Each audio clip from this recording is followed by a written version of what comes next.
श्री स्वामी समर्थ. हिंदू धर्मामध्ये श्री गणेशाच्या पूजेला विशेष महत्त्व आहे.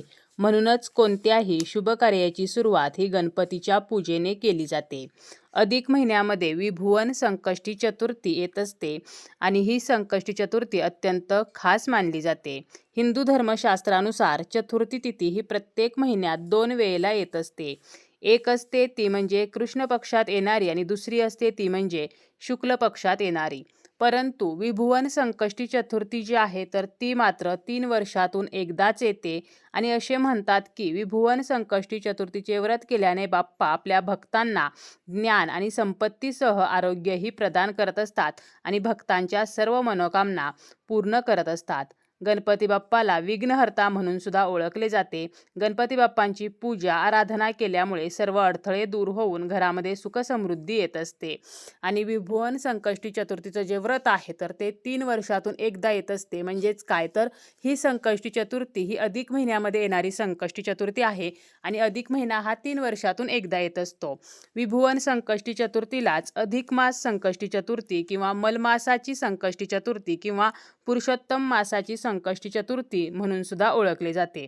या दिवशी सकाळी लवकर उठायचं आहे, स्नान करून स्वच्छ वस्त्र परिधान करायचं आहे, गणपती बाप्पांची विधिवत पूजा करायची आहे आणि त्याचप्रमाणे या दिवशी गणपती बाप्पांच्या कपाळावरती एक वस्तू चिकटवायची आहे आणि गणपतीजवळ आपण ज्या वस्तू अर्पण करतो त्यातील एक वस्तू आपल्याला तिजोरीमध्ये ठेवायची आहे, ज्यामुळे आपल्या कितीही कठीण इच्छा असतील तर त्या पूर्ण होतील, आपल्या घरातील दारिद्र्य गरिबी नष्ट होईल. या दिवशी सकाळी ब्रह्ममुहूर्तावरती उठून स्नान करायचं आहे. त्यानंतर आपल्याला स्वच्छ वस्त्र परिधान करायचं आहे. शक्य असेल तर लाल रंगाचे वस्त्र परिधान करायचे आहे. त्यानंतर गणपतीची विधिवत पूजा करायची आहे. गणपतीच्या मूर्तीची किंवा फोटोची आपण पूजा करू शकतो. सेपरेट सुद्धा आपण ही पूजा करू शकतो किंवा देवघरामध्ये सुद्धा करू शकतो. गणपती बाप्पांच्या मूर्तीला अभिषेक करायचा आहे. त्यानंतर मूर्ती कोरडी करून जागेवरती ठेवून त्या मूर्तीला हळदी कुंकू किंवा चंदन लावायचं आहे. गणपतीला दुर्वा, जास्वंदीचं फूल, फळे अर्पण करायची आहेत. त्याचप्रमाणे तिळापासून आणि गुळापासून बनवलेले पदार्थ जे आहेत तर ते सुद्धा आपण नैवेद्य म्हणून ठेवू शकतो. तसेच मोदक, बुंदीचे लाडू तर हे सुद्धा आपण नैवेद्य म्हणून अर्पण करू शकतो. तसेच आपल्याला गणपती बाप्पांची या दिवशी आरती सुद्धा करायची आहे आणि गणपती बाप्पांची पूजा करण्या अगोदर आपल्याला गणपती बाप्पांसमोर तुपाचा दिवा जो आहे तर तो प्रज्वलित करायचा आहे. या दिवशी गणपती बाप्पाच्या मंत्राचा जास्तीत जास्त जप करायचा आहे. त्याचप्रमाणे संकटनाशन स्तोत्र असेल, गणपती अथर्वशीर्ष असेल तर हे आपल्याला 21 वेळेला म्हणायचं आहे. 21 वेळेला म्हणणे शक्य नसेल तरी किमान 1 वेळेला आपल्याला म्हणायचं आहे. असं म्हटलं जातं की अधिक महिन्यामध्ये येणारी जी विभुवन संकष्टी चतुर्थी आहे तर याचे जर आपण व्रत केले, उपवास केला तर आपल्याला अधिकाचे फळ मिळते. जो कोणी गणपती बाप्पांची मनापासून उपासना करतो तर त्याला श्री गणेशाची कृपा प्राप्त होते आणि हे जे व्रत आहे तर ते पूर्णपणे गणपती बाप्पांना समर्पित आहे. पूजा वगैरे करून झाल्यानंतर आपल्याला गणपती बाप्पांच्या कपाळावरती एक वस्तू जी आहे तर ती चिकटवायची आहे किंवा दिवसभरामध्ये आपल्याला जेव्हा वेळ मिळेल तर तेव्हा आपण ही वस्तू जी आहे तर ती चिकटवू शकतो किंवा जेव्हा आपण पूजा करतो तर त्याच वेळेला चिकटवली तरी सुद्धा चालेल. आता यासाठी आपल्याला तूप, हळद आणि अक्षता लागणार आहेत. आपल्या आयुष्यामध्ये जर आर्थिक समस्या असतील, आपला व्यवसाय आहे आणि त्यामध्ये वाढ होत नाही किंवा कर्ज काही केल्या फिटत नाही ते वाढत आहे, नोकरीच्या काही समस्या असतील तरी सुद्धा आपण ही वस्तू गणपती बाप्पांच्या कपाळावरती चिकटवू शकतो. किंवा मुलांना शैक्षणिक क्षेत्रामध्ये यश मिळत नाही किंवा जे विद्यार्थी आहेत तर त्यांची स्मरणशक्ती सुधारत नाही आणि ती स्मरणशक्ती सुधारण्यासाठी सुद्धा आपण हा उपाय करू शकतो. त्याचप्रमाणे संतान प्राप्तीसाठी किंवा मानसिक ताणतणाव कमी करण्यासाठी, विवाहामध्ये जर अडचणी येत असतील तर आपल्याला मनासारखा जोडीदार मिळावा तर यासाठी सुद्धा आपण ही वस्तू जी आहे तर ती बाप्पांच्या कपाळावरती चिकटवायची आहे. आता हा उपाय करत असताना सलग 21 दिवस आपल्याला हा उपाय करायचा आहे. म्हणजे उद्या विभुवन संकष्टी चतुर्थीच्या दिवशी आपल्याला या उपायाला सुरुवात करायची आहे आणि तेव्हापासून सलग 21 दिवस आपल्याला हा उपाय करायचा आहे.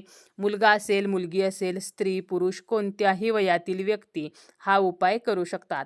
आता आपण हा उपाय करत असताना सकाळी हा उपाय केला तर 21 दिवस आपल्याला सकाळीच हा उपाय करायचा आहे. सायंकाळच्या वेळेला केला तर 21 दिवस आपल्याला सायंकाळच्या वेळेलाच हा उपाय करायचा आहे.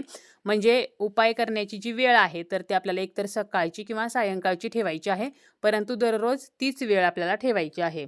आता हा उपाय करत असताना आपल्याला काय करायचं आहे तर तूप आणि हळद एकत्र मिक्स करून घ्यायचं आहे. जरी तूप नसेल तरी फक्त हळद जी आहे तर ती आपल्याला घ्यायची आहे. त्यामध्ये थोडंसं पाणी मिक्स करायचं आणि ती हळद ओली करून त्या हळदीचा टिळा गणपती बाप्पांच्या कपाळावरती आपल्याला लावायचा आहे आणि त्यानंतर आपल्याला थोड्याशा अक्षता घ्यायच्या आहेत आणि त्या आपल्याला गणपती बाप्पांच्या कपाळावरती चिकटवायच्या आहेत. असे म्हणतात की ह्या अक्षता जर गणपती बाप्पांच्या कपाळावरती चिकटल्या तर आपल्या मनोकामना 100% पूर्ण होत असतात. त्यानंतर आपल्याला गणपती बाप्पांना धन्याचा आणि गुळाचा नैवेद्य दाखवायचा आहे. दररोज आपल्याला हा नैवेद्य दाखवायचा आहे. आता दररोजचे जे धने असणार आहेत तर ते आपल्याला एका बाजूला साठवून ठेवायचे आहेत आणि गूळ जो आहे तर तो आपण प्रसाद म्हणून खायचा आहे. आणि जेव्हा आपला उपाय 21 दिवसांनी पूर्ण होईल तर त्यानंतर हे धने जे आहेत तर त्याचा वापर आपण स्वयंपाकघरामध्ये करू शकतो. फक्त नॉनव्हेज वगैरे बनवताना या धन्यांचा वापर जो आहे तर तो आपल्याला करायचा नाही. तर अशा प्रकारे कोणतीही इच्छा पूर्ण होण्यासाठी आपल्याला गणपती बाप्पांच्या कपाळावरती हळदीचा टिळा करायचा आहे. त्यावरती अक्षता चिकटवून धन्याचा आणि गुळाचा नैवेद्य जो आहे तर तो आपल्याला दाखवायचा आहे आणि सलग 21 दिवस हा उपाय जो आहे तर तो करायचा आहे. आता हे जे धने आपण नैवेद्यामध्ये ठेवलेले आहेत तर यातील काही धने आपण एका लाल कापडामध्ये बांधून तिजोरीमध्ये सुद्धा ठेवू शकतो आणि उरलेले धने जे आहेत तर त्याचा वापर करू शकतो. तसेच आपल्याला गणपती बाप्पांच्या जवळच्या काही वस्तू ज्या आहेत तर त्या उचलून तिजोरीमध्ये ठेवायच्या आहेत. आपण संकष्टी चतुर्थीच्या दिवशी गणपती बाप्पांना दुर्वा अर्पण करत असतो, तांदूळ अर्पण करत असतो. त्याचप्रमाणे आपण सुपारीसुद्धा गणपती बाप्पांना अर्पण करतो. जर आपण सुपारी अर्पण केली तर ती सुपारी उचलून लाल कापडामध्ये बांधून आपण तिजोरीत ठेवू शकतो. तांदूळ जे आपण बाप्पांना वाहिलेले असतात तर त्यातील काही तांदूळ 5 तांदूळ किंवा 11 तांदूळ लाल कापडात बांधून आपण तिजोरीमध्ये किंवा आपण ज्या ठिकाणी पैसे ठेवतो त्या ठिकाणी ठेवू शकतो. आपण मंदिरामध्ये जर या दिवशी गणपती बाप्पांच्या दर्शनासाठी गेलो तर त्या ठिकाणावरून सुद्धा आपण तांदूळ आणू शकतो आणि ते लाल कापडामध्ये बांधून आपल्या तिजोरीमध्ये ठेवू शकतो. यामुळे आपल्या ज्या आर्थिक समस्या आहेत, पैशासंबंधीच्या अडचणी आहेत तर त्या नष्ट होत असतात. घरामध्ये धनधान्यामध्ये वाढ होते, घरामध्ये सुखसमृद्धीमध्ये वाढ होत असते. त्यामुळे आपण तांदूळ असतील किंवा गणपती बाप्पांच्या समोरील सुपारी असेल किंवा गणपती बाप्पांना ज्या अर्पण केलेल्या दुर्वा आहेत तर त्यासुद्धा लाल कापडामध्ये बांधून आपल्या तिजोरीमध्ये ठेवू शकतो.